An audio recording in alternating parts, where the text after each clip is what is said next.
이건 모두 조작된 거죠? 믿을 수가 없어요. 40년 동안 하버드에서 교통 연구만 한 교수가 한국의 고속도로와 휴게소에서 정말 충격적인 장면을 목격했다고 합니다. 한국에서 본 모습은 지금까지 40년 동안 한 연구를 전부 뒤집어버릴 만큼 충격적이었다고 하는데요. 미국 교통연구팀은 황급히 카메라를 꺼내어 이 괴상한 장면을 촬영했고 결국 공개된 영상은 지금 전 세계 학계를 경악하게 만들었습니다. 도대체 그가 본 한국 휴게소 장면은 과연 무엇일까요? 하버드 교수가 평생을 바친 연구 결과를 한순간에 바꿔버린 충격적인 진실, 지금 바로 공개하겠습니다. 그 전에 구독과 좋아요 한 번씩만 부탁드립니다. 안녕하세요. 제 이름은 마빈 고트프리드예요. 하버드에서 45년째 교수로 일하고 있죠. 사람들은 저를 교통의 황제라고 부르더군요. 제가 쓴 미국식 교통혁명이란 책은 전 세계 대학에서 교재로 쓰이고 있어요. 지난 40여 년간 제가 미국 교통 시스템의 우수성을 증명하는데 평생을 바쳤다고 해도 과언이 아니죠. 요즘 들어 머리가 희끗희끗해지고 관절도 예전 같지 않지만 제 머릿속은 여전히 젊음의 자신감으로 가득 차 있어요. 아침마다 거울을 보며 넥타이를 매는 저는 여전히 세계 최고의 교통 전문가라고 자부심을 갖고 있죠. 제 연구실 벽에는 세계 각국에서 받은 상패들이 가득해요. 그중 하나도 없는 나라가 있다면 바로 한국이란 나라죠. 한국? 거기가 어디더라? 가끔 학생들이 묻곤 하는데 저는 항상 같은 대답을 해요. 그곳은 내가 27년 전에 방문했던 곳이지. 좁은 도로에 차들이 개미떼처럼 몰려다니고 택시 기사들은 영어 한마디 못 알아듣던 곳이었어. 제 기억 속의 한국은 그저 발전 중인 나라 정도였어요. 서울에서의 기억은 시끄러운 경적 소리, 무질서한 교통 흐름, 그리고 영어가 전혀 통하지 않아 길을 잃고 2시간을 헤맸던 악몽 같은 경험뿐이죠. 그 이후로 한국은 제 머릿속에서 교통 후진국의 대명사가 되었어요. 그런데 지난주 월요일 학장실로 불려갔을 때 저는 제 귀를 의심할 수밖에 없었죠. 마빈, 한국 정부에서 우리 대학에 특별 연구 협약을 제안해왔어. 그들의 교통 시스템을 분석하고 평가해달라는 거지. 저는 웃음을 참을 수 없었어요. 조지, 농담하는 거예요? 제가 왜 그런 곳에 가야 하죠? 우리 학부생 한 명만 보내도 충분할 텐데요. 조지 학장은 심각한 표정으로 고개를 저었어요. 이건 큰 문제야, 마빈. 한국 정부가 이 연구를 위해 300만 달러를 제안했어. 게다가 하버드와의 장기적인 협력 관계까지 고려하고 있지. 우리 학교의 미래를 위해서라도 자네가 직접 가줬으면 해.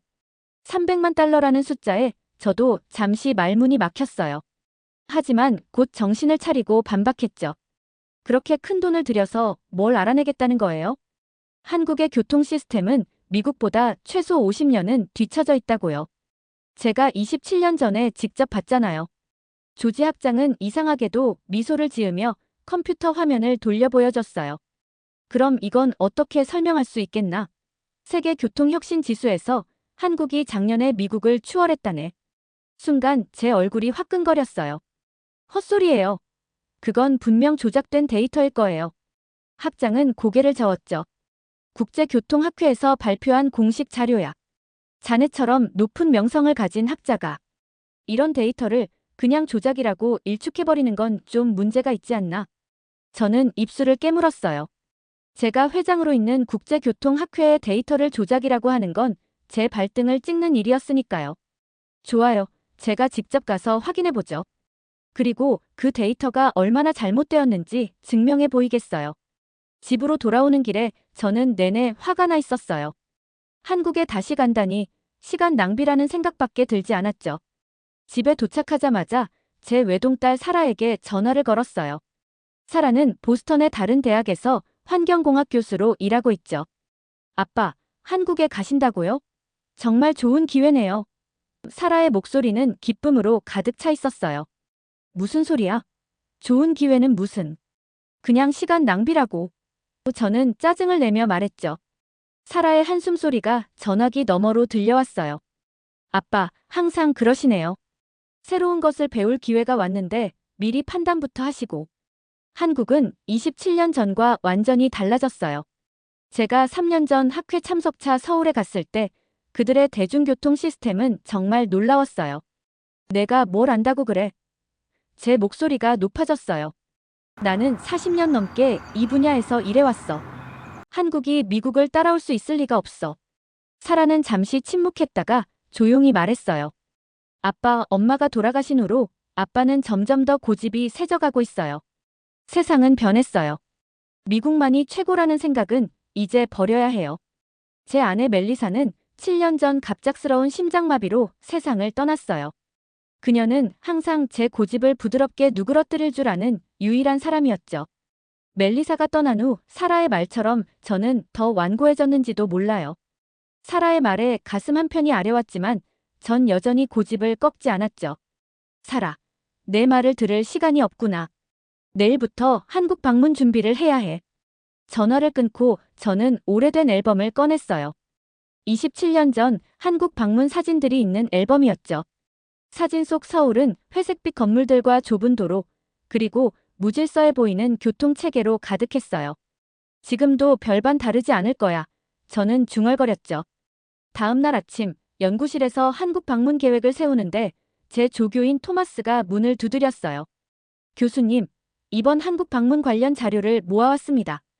최신 논문들과 통계 자료들이에요. 저는 고개도 들지 않고 대답했어요. 필요 없어, 토마스. 난 이미 한국이 어떤 곳인지 알아. 토마스는 잠시 망설이다가 조심스럽게 말했어요. 하지만 교수님, 이 자료들에 따르면 한국의 교통 시스템이 최근 몇 년간 놀라운 혁신을 이루었다고 해요. 특히 서울의 대중교통 통합 시스템은 세계적으로 유명하다고. 토마스. 제 목소리가 연구실 안에 울려 퍼졌어요. 내가 교통공학을 공부하기도 전에 너는 아직 태어나지도 않았어. 한 나라의 교통 시스템이 근본적으로 바뀌는 데는 최소 50년이 걸려. 한국이 27년 만에 미국을 따라잡았다. 그건 말도 안 되는 헛소리야. 토마스는 더 이상 말을 꺼내지 않고 조용히 연구실을 나갔어요. 그가 나간 후 저는 잠시 양심의 가책을 느꼈지만 곧 그 생각을 떨쳐버렸죠. 난 그저 현실을 말한 것뿐이야. 한국 방문 일정이 다가오면서 제 주변 사람들은 모두 같은 말을 했어요. 한국은 많이 변했어요, 교수님. 하지만 제 귀에는 그저 헛소리로만 들렸죠. 한 나라가 그렇게 짧은 시간에 근본적으로 바뀔 수 있다는 걸 믿기 힘들었으니까요. 출발 전날 밤, 저는 짐을 싸면서 제 베스트셀러 미국식 교통혁명 최신판을 가방에 넣었어요. 이 책을 한국 교통 전문가들에게 선물로 줘야겠어. 적어도 그들이 나아가야 할 방향은 알려줄 수 있으니까. 침대에 누우면서 저는 이번 여행이 단지 제 이론을 증명하는 시간이 될 거라고 생각했어요. 미국의 교통 시스템이 얼마나 우수한지, 그리고 다른 나라들이 얼마나 뒤처져 있는지를 다시 한번 확인하는 여행이 되겠죠.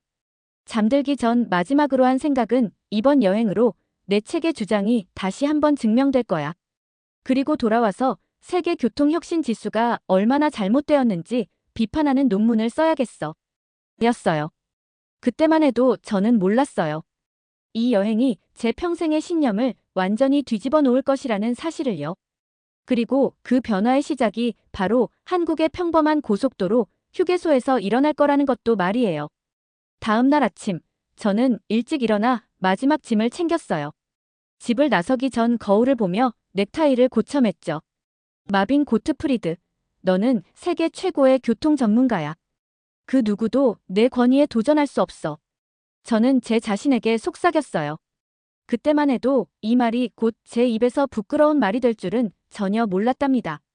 인천행 비행기를 타기 위해 공항으로 향하는 택시 안에서 저는 창밖을 바라보며 보스턴의 혼잡한 도로와 미국의 우수한 교통 시스템에 대해 생각했어요. 미국이 세계 최고라는 건 자명한 사실인데 어떻게 한국 같은 나라가 우리를 앞섰다는 평가를 받을 수 있지? 이 의문은 앞으로 며칠 동안 제 머릿속을 떠나지 않을 거예요. 13시간의 긴 비행 끝에 인천국제공항에 도착했을 때 저는 이미 지쳐 있었어요. 기내식은 맛이 없었고 옆자리 승객은 코를 크게 골았으며 영화 선택도 형편없었죠. 이 여행은 시작부터 불길하군. 저는 중얼거렸어요. 비행기에서 내리자마자 저는 한국에 대한 부정적인 증거들을 수집할 준비가 되어 있었죠. 입국장으로 향하는 길에 처음 마주한 광경에 저는 잠시 멈춰 섰어요. 예상과는 달리 입국 심사대 앞에 긴 줄이 보이지 않았거든요. 이상하군. 아침 일찍이라 그런가. 하지만 시계를 보니 현지 시간으로 오후 2시였어요. 보통 이 시간 되면 공항이 가장 붐비는 시간인데 말이죠. 그런데 갑자기 진짜 로봇이 제게 다가왔어요. 안녕하세요. 외국인 방문객이신가요? 자동 입국 심사대로 안내해 드리겠습니다. 영어로 말하는 로봇에 저는 어리둥절했죠. 얼떨결에 로봇을 따라갔는데 자동 입국 심사대에서는 여권 스캔, 지문 인식, 얼굴 인식이 몇 초 만에 끝났어요. 미국에서는 30분은 좋게 기다려야 할 과정이 1분도 채 걸리지 않았던 거예요. 이게 다예요? 저는 심사대를 빠져나오며 물었어요.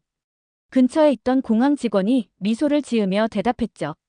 네, 모든 절차가 완료되었습니다. 환영합니다. 고트프리드 교수님. 제 이름을 어떻게 알고 있는지 묻기도 전에 제 이름이 적힌 팻말을 든 젊은 여성이 다가왔어요. 안녕하세요, 고트프리드 교수님. 한국교통연구원의 김민지라고 합니다. 교수님의 방문을 환영합니다. 김민지는 30대 초반으로 보이는 세련된 정장 차림의 여성이었어요. 그녀의 영어는 놀라울 정도로 유창했고 제 무거운 캐리어를 들어주겠다고 제안할 정도로 친절했죠. 그냥 공항에서의 인상적인 모습일 뿐이야. 공항은 어느 나라나 비슷하지. 저는 마음속으로 생각했어요. 하지만 공항 밖으로 나가는 길에 보게 된 것들은 제 생각을 흔들기 시작했죠. 공항 전체가 믿을 수 없을 정도로 깨끗했어요. 바닥은 반짝반짝 빛났고 화장실은 고급 호텔 수준이었으며 모든 안내판은 한국어와 영어를 포함해 여러 언어로 표시되어 있었죠. 하지만 가장 놀라웠던 건 사람들의 질서 의식이었어요. 에스컬레이터에서는 한쪽으로 비켜서서 급한 사람들을 위한 길을 만들어주고 있었고 쓰레기는 찾아볼 수 없었죠. 한국에 처음 오셨나요, 교수님? 김민지가 물었어요. 아니, 27년 전에 한 번 왔었네. 그때와는 많이 다른 것 같군. 제 말투는 여전히 냉담했지만 속으로는 조금씩 놀라움이 커지고 있었어요. 27년이면 정말 오랜 시간이네요. 한국은 그동안 정말 많이 변했어요. 특히 교통 시스템은 세계 최고 수준으로 발전했답니다. 김민지의 자신감 넘치는 말에 저는 코웃음을 쳤어요. 세계 최고라니 좀 과장된 표현 아닌가? 미국의 교통 시스템이 세계 최고인 건 누구나 아는 사실인데. 제 말에 김민지는 웃음을 참는 듯 했어요. 교수님께서 직접 경험해 보시면 판단하시기 쉬울 거예요. 서울까지는 공항철도가 가장 빠르고 편리해요. 자동차로 가면 교통 상황에 따라 다르지만 기차는 항상 정확한 시간에 도착하니까요. 아, 도로 상황이 여전히 좋지 않다는 걸 인정하는군. 저는 속으로 비웃었지만 겉으로는 아무 말도 하지 않았어요. 공항철도 플랫폼에 도착하자 깔끔한 열차가 이미 기다리고 있었어요. 탑승구가 열리고 사람들이 질서 있게 내리고 탔죠. 미국에서는 상상도 할 수 없는 광경이었어요. 저는 눈을 크게 뜨고 이 모든 것을 관찰했지만 여전히 회의적이었어요. 열차 내부는 놀라울 정도로 깨끗했어요. 의자는 편안했고 창문과 벽은 반짝거렸죠.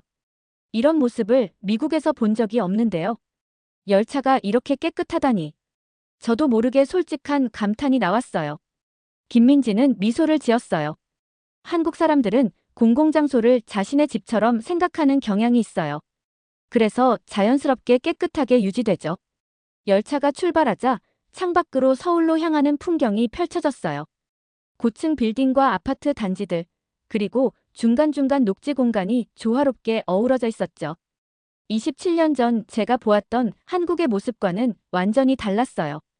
27년 전에는 이렇게 발전하지 않았어요. 정말 많이 변했네요.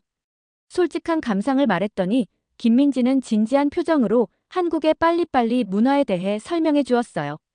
이 나라가 변화의 속도가 세계에서 가장 빠른 곳 중 하나라는 이야기를 들으며 저는 그녀의 자신감 넘치는 설명에 고개를 끄덕일 수밖에 없었죠.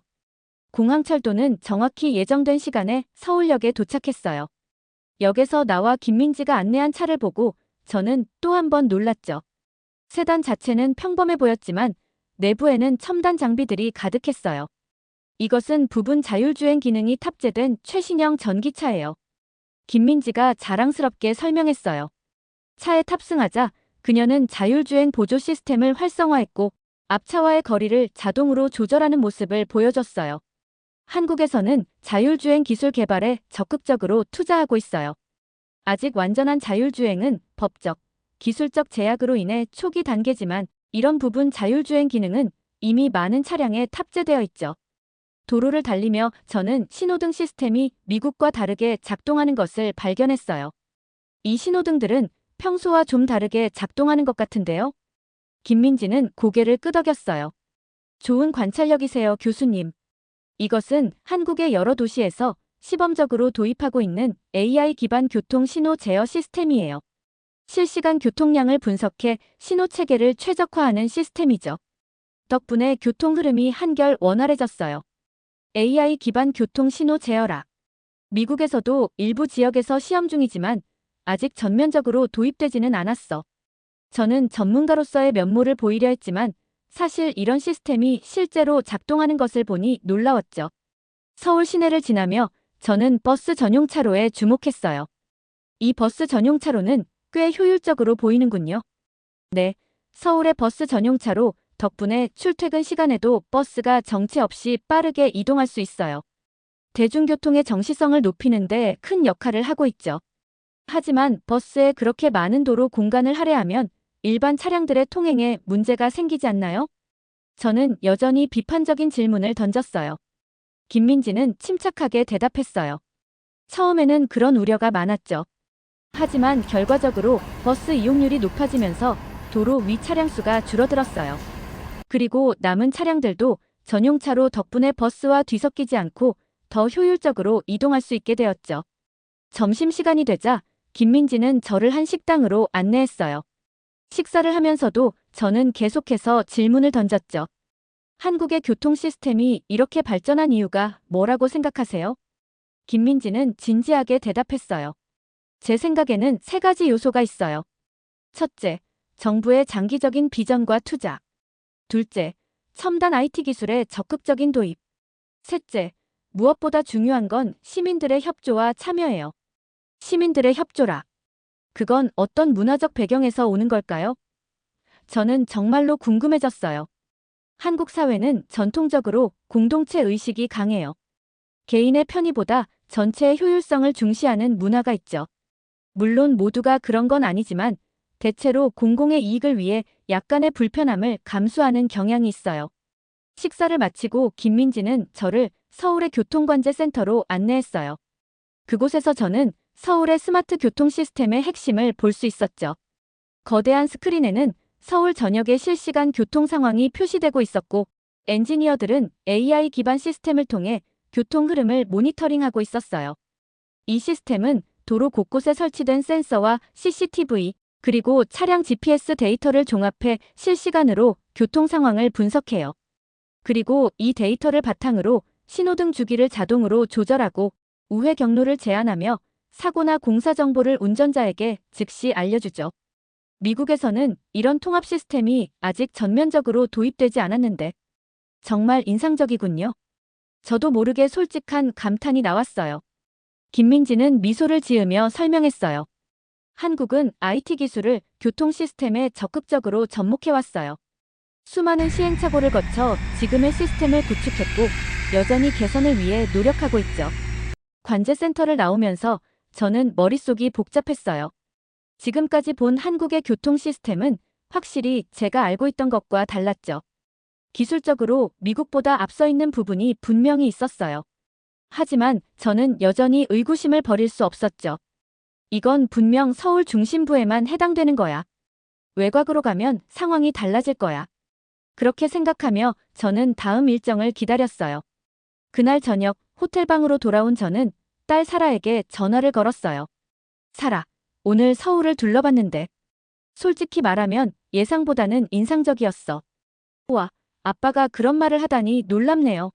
어떤 점이 인상적이었어요? 사라의 목소리에는 기쁨이 묻어 있었어요. 글쎄, 공항이 굉장히 깨끗하고 효율적이었어.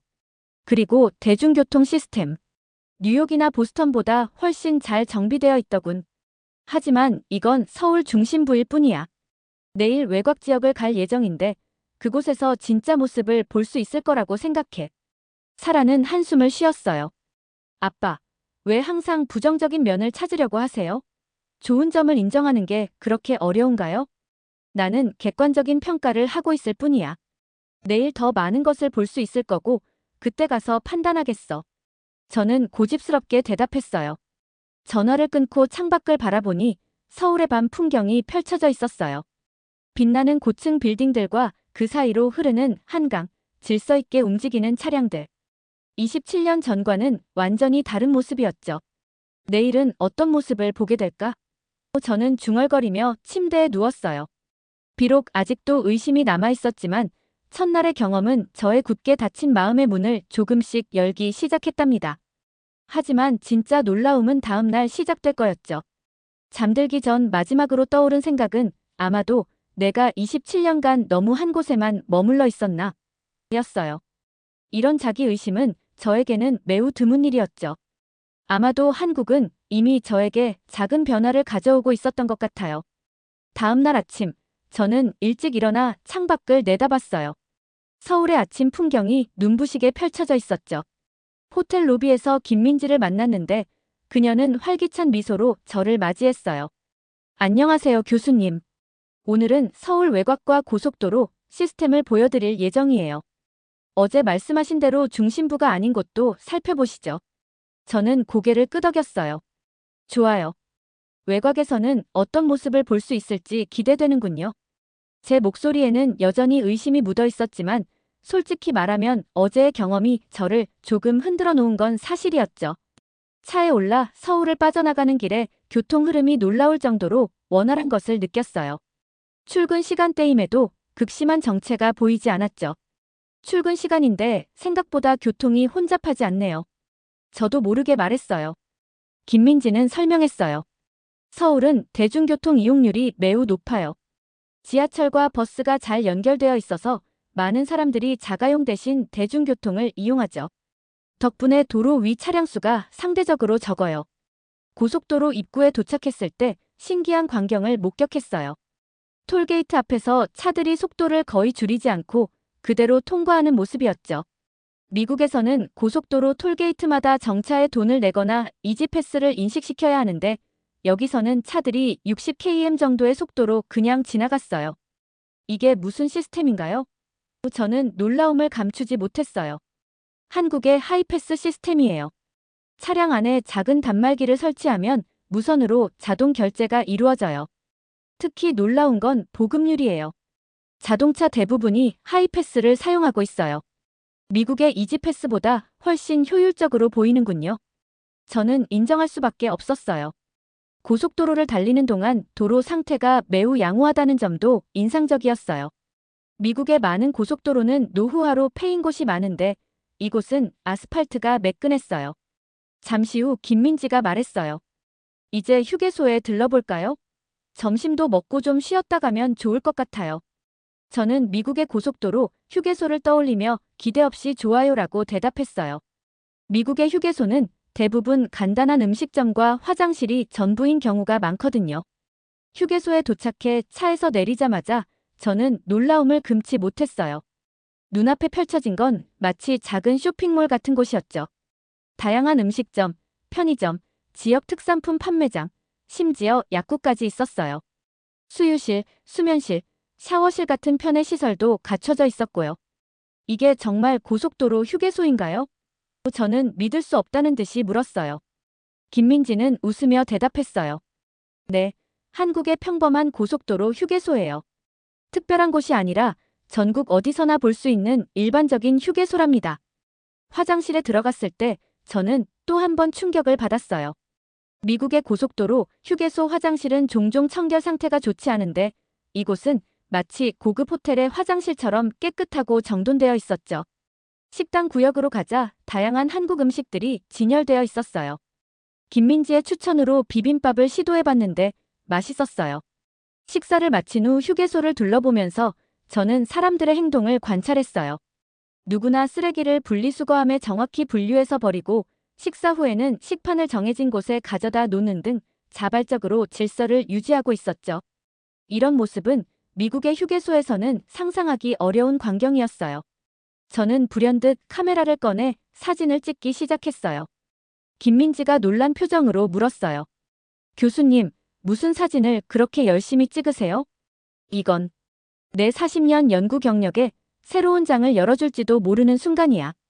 저는 진지하게 대답했어요.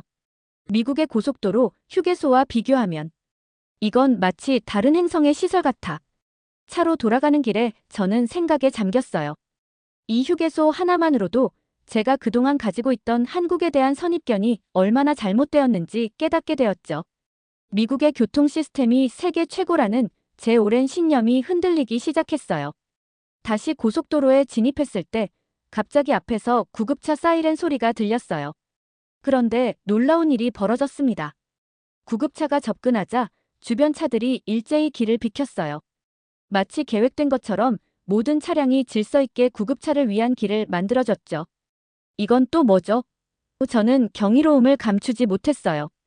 한국에서는 긴급 차량의 우선 통행을 위한 시스템이 잘 갖춰져 있어요. 그리고 운전자들도 자발적으로 협조하죠.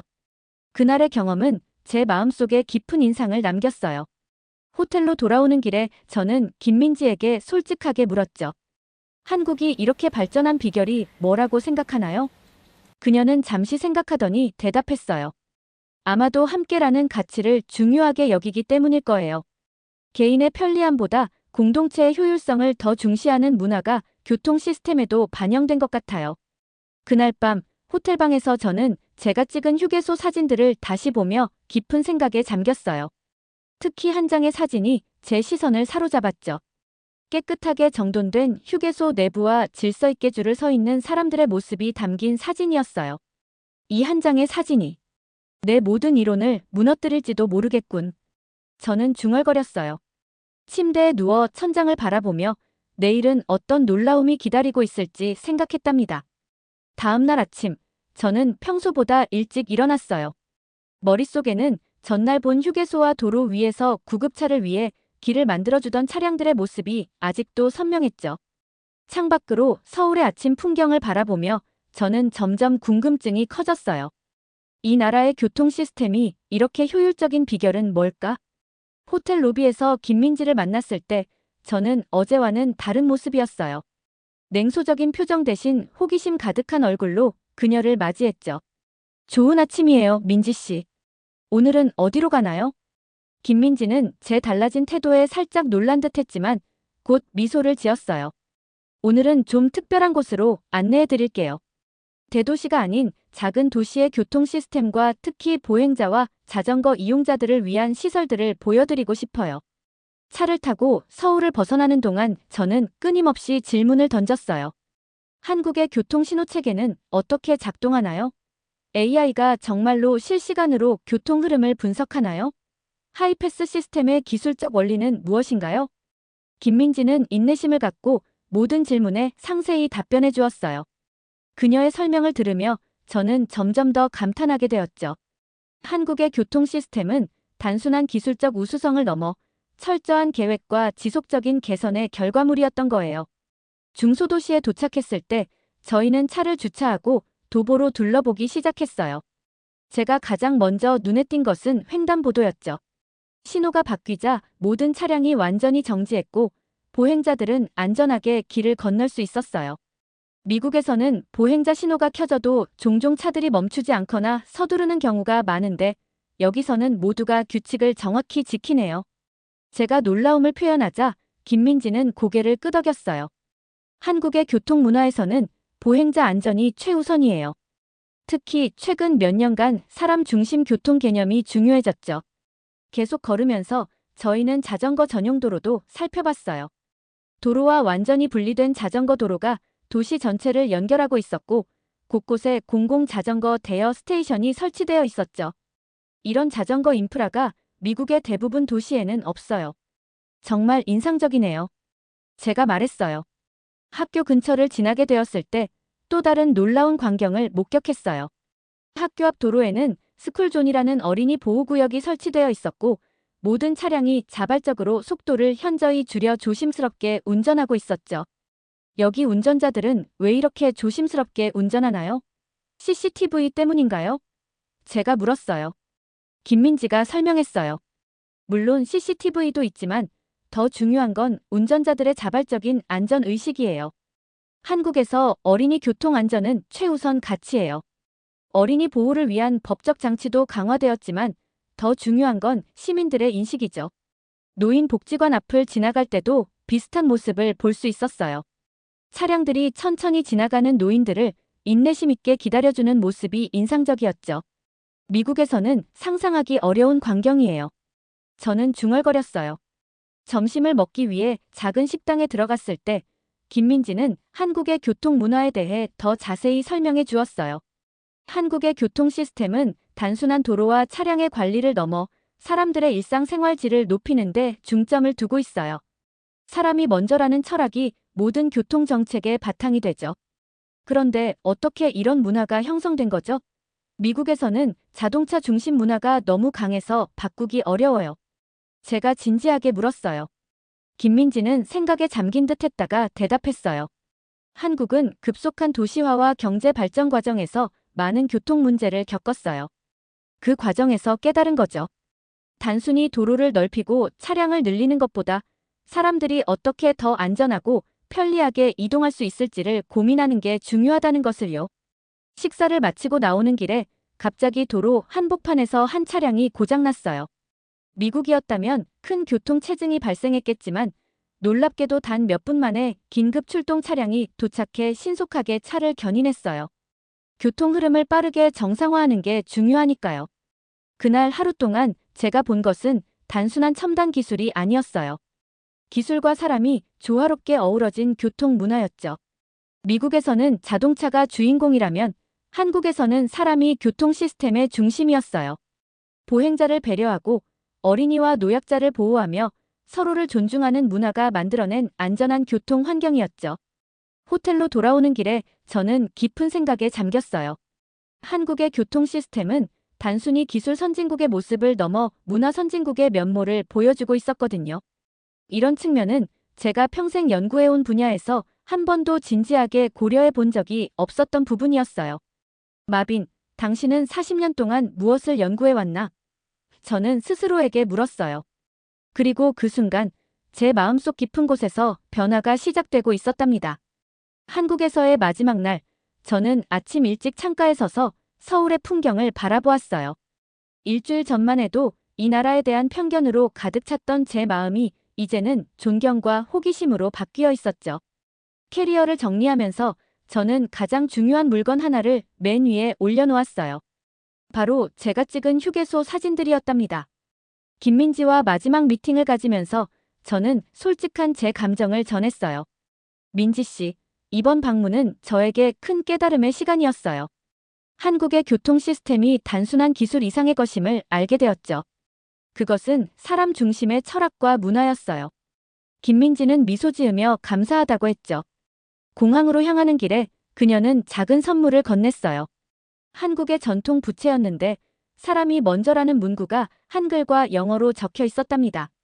한국 교통 문화의 핵심 가치를 기억해 주세요. 그녀가 말했어요. 비행기를 타고 미국으로 돌아오는 내내 저는 제가 쓴 보고서 초안을 검토했어요. 처음에는 형식적인 보고서를 작성할 생각이었지만 이제는 진심을 담아 솔직하게 한국의 교통 시스템의 우수성을 인정하는 내용으로 바꿨죠. 보스턴 공항에 도착하자마자 하버드 대학교 학장인 조지가 저를 기다리고 있었어요. 그의 표정은 기대감으로 가득 찼어요. 어때, 마빈? 한국의 교통 시스템은 어땠나? 저는 깊게 숨을 들이마시고 대답했어요. 조지, 내가 틀렸어. 한국의 교통 시스템은 많은 면에서 미국보다 앞서 있어. 특히 사람 중심의 철학과 문화가 인상적이었지. 조지의 눈이 커졌어요. 마빈 고트프리드가 다른 나라의 시스템이 더 낫다고 인정하다니, 내가 살아서 이런 날을 보다니. 다음 날 대학에서 열린 보고회에서 저는 제 연구 결과를 발표했어요.